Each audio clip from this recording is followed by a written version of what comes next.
I want to talk about Los Angeles. Over the last week, something interesting has happened. The Los Angeles Public School District has mandated vaccines to all kids over the age of 12 in order to go to school in person. This is a very unusual and a new mandate that has not existed prior to this time. It's the first school district, to my knowledge, that is mandating COVID vaccination for young kids. And we're not just talking 16 and up. We're not talking about where the vaccine has full FDA approval. We're talking about 12 to 15, where it currently only sits under the auspices of the emergency use authorization. Now, I've got a few thoughts here.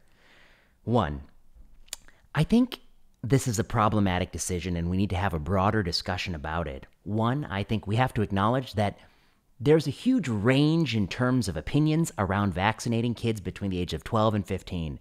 For instance, the United Kingdom, their vaccine experts have decided that we do not want to vaccinate kids in this age group. Meanwhile, Los Angeles is saying, if you don't get vaccinated in this age group, you cannot go to school. That's kind of a big difference. It's the same science, it's the same clinical trials, it's the same age group, and yet we have such drastically different opinions. And that is a problem, I think. The next point.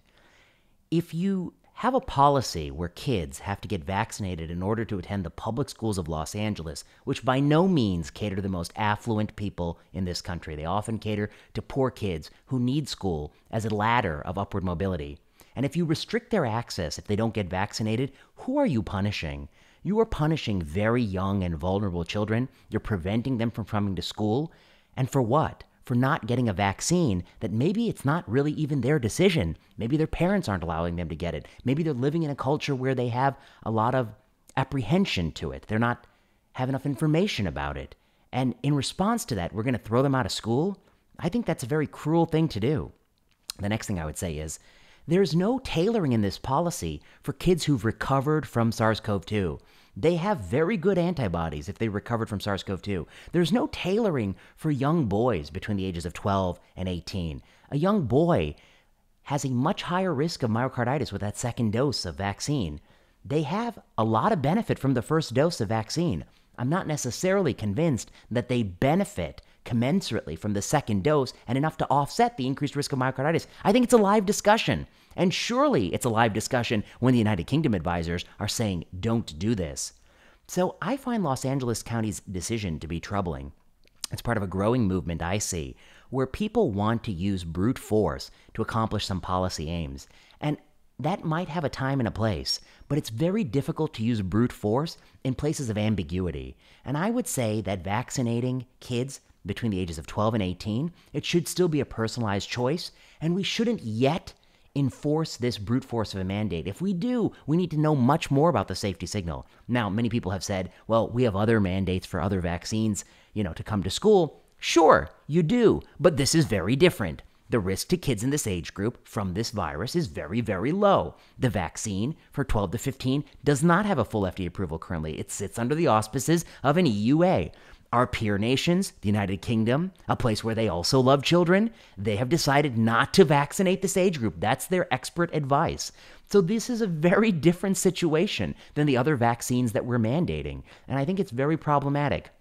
And I really think that using in-person school as a punishment for kids, denying them access to this public good, is a very, very cruel thing. And we, in retrospect, may regret this choice. If we're going to try to get people vaccinated, and we ought to do that, we got to start with the oldest people. They're the people who derive the most benefit.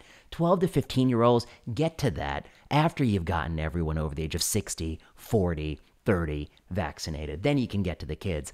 I disagree with the Los Angeles School District, and I worry that what's really going on here is the reason we have become so polarized on this issue, the reason why we're so fervent, is that we're no longer considering these decisions as a scientist would, weighing the risks and benefits. We're considering them through a political and tribal lens, where one party, the left-leaning party, they think that the more you do to push vaccines younger, 2 doses, irrespective of gender and irrespective of age, that's all good. And I think it can be quite problematic. And so if there's some kids who end up with myocarditis as a result of this, or alternatively, if there's some kids who parents will just not let them get it and they're pulled out of school, those are both very bad outcomes. And you need to take that very seriously in your policy discussion. The other thing I'll have to say, John Mandrola, Tracy Beth Haug, Ali Krug, they have a paper out on myocarditis in this age group, 12 to 15. They argue that the actual incidence from dose 2 is 1 in 6,800. Now, they got a lot of pushback on Twitter, and people have a number of shortcomings in the methods that they point to, but the authors have some tremendous replies, and they've actually posted the raw data that you can adjudicate yourself. But my point here is something separate. Whenever there's an estimate of some adverse event, people get very upset if that estimate doesn't fit their priors.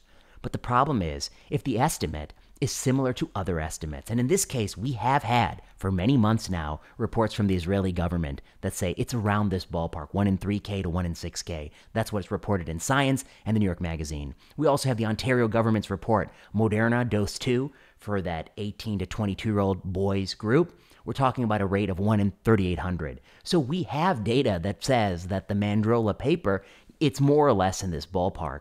So I find much of the criticism to be disingenuous and to not be helpful. We need to think about a variety of strategies for this age group, including what I've been writing about, a one-dose strategy where you derive a lot of the benefit of vaccination without that excess increased myocarditis. So LA County, I don't think this is what progressivism means. I don't think it means denying kids education. Kids who've already suffered and sacrificed enough by losing a year of education, and denying them that because they, whether they are in a pocket, a culture, an environment, a family, a school, a location, they're feeling pressure not to get vaccinated. They may also not want to get vaccinated. They may be reluctant to get vaccinated. I don't think it's right to throw them out of school. I think it's a problematic decision. It's going to be a decision that comes to haunt us. If some of these kids end up with myocarditis, that's not going to be a great thing for vaccine safety. We are getting a little bit overboard here. Let's take it easy on the kids. Let's try to get them back to normalcy. They really don't need to be suffering so much from this pandemic virus, and much of that suffering has been imposed by adults protecting adult interests, which unfortunately has denied them a year of school, which is a catastrophic harm to them. And we're going to learn more about that harm in the decades to come, I fear. So, this is a sober video, but if you like it, like, subscribe, leave a comment. You know the drill. Until next time.